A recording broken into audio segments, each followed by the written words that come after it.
What's up, guys? Welcome to Political Fight Club. I'm your host, Robert Durden, and this episode is about something I saw in the Takeover with Justin Jackson. Awesome show on YouTube. You should definitely subscribe.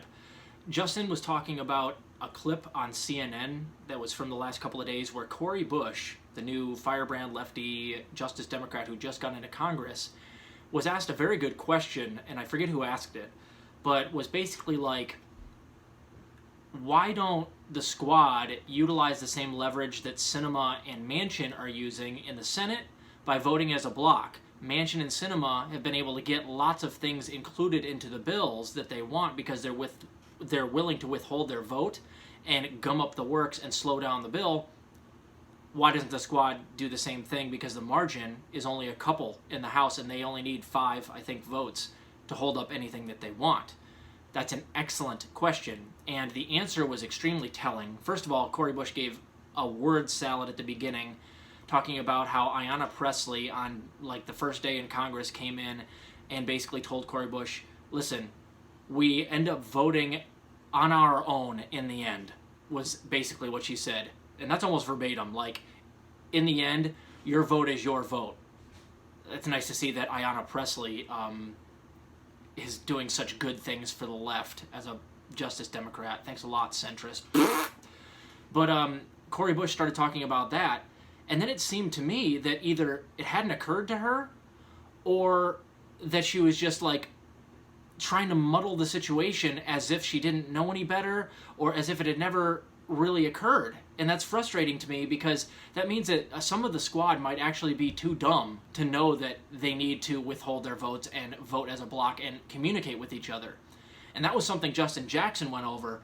It seems like the squad doesn't actually act as a squad. They don't actually seem to communicate with each other.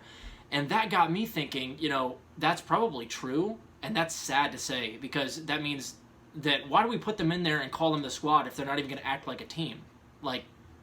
Dear God. Second thing it got me thinking about, though, is the squad then maybe redeemable if you put the right captain in there?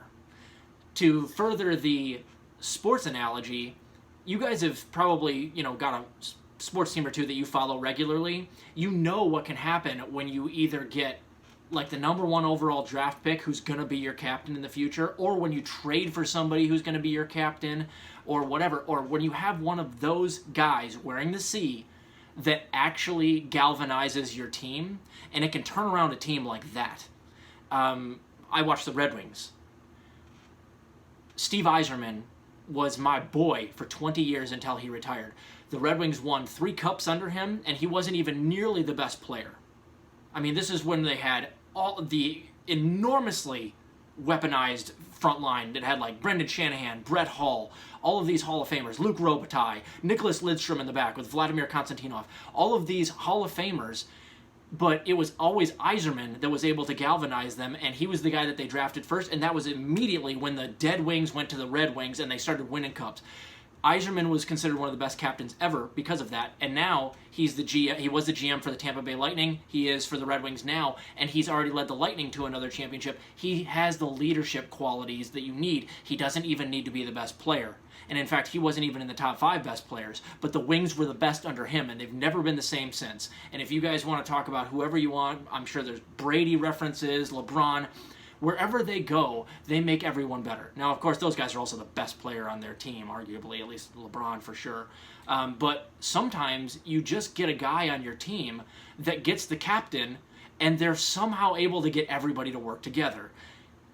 I've been arguing since the show started that has to be Nina Turner.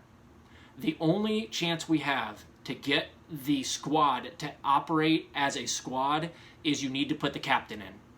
That's what I'm hoping Nina Turner can be, and whether she will be or not, I don't know, guys.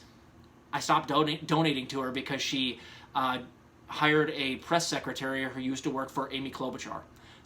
And I said, that's too much for me. I'm not willing to donate to somebody who's hiring a whole bunch of DNC hacks onto their campaign team. But I do believe, in my heart of hearts, that Nina understands the system better, and she's also willing to fight and has a backbone and is willing to call people out and is willing to stand up to people instead of just kowtowing all the time, which all of the squad right now absolutely do nonstop. So, What I'm hoping can happen, and maybe this is wishful thinking, but if you get Nina Turner in there, maybe that's like a number 1 overall draft pick, or maybe that's like getting a captain that actually knows how to galvanize the squad. Because if she gets in there and goes, listen, knuckleheads, and knocks all their coconut heads together and goes, we're voting as a block, or I'm going to shred you guys, and this is how we navigate the waters of the neoliberal establishment. We are going to buck trends. We are going to ride the news cycle. We are going to call people out when they're not on our side, and we're going to use Tea Party tactics, but on the left. If she could do that, she doesn't even have to convince all of them.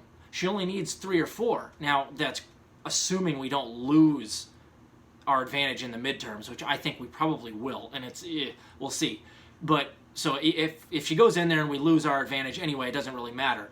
But the squad will only start acting like a team, I think, is if you put somebody in there that is willing to lead them, show them the way, and willing to, conk their heads together if they're being idiots. That could be Nina Turner. That's what I hope for Nina Turner. And I love Justin Jackson for making the analogy. They want to be called the squad, but they won't act like a team. But just because they won't act like the team right now doesn't mean that you can't put the right captain or the right coach in there. The hockey players in Miracle on Ice weren't a team until Herb Brooks got in there and whipped them into shape. You need to have a captain, and we don't have a captain. I thought it might be AOC, but she's definitely not. Ugh. She's barely even on our team right now. She's a bench warmer. I thought it might be Cori Bush. Seems like it doesn't look like it's going to be her either. Don't know the reason.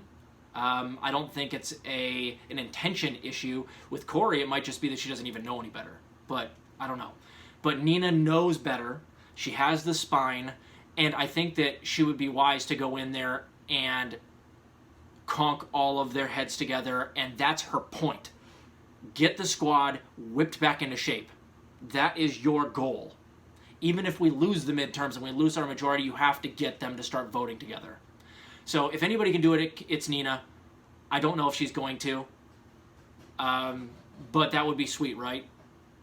So keep fighting the good fight out there, guys. I think if there's any chance of redeeming the squad, it has to be you put the right person in there to lead them, and the only person I see qualified to do it that could actually pull it off is Nina Turner. That's my take. Keep fighting the good fight. I'll talk to you guys later.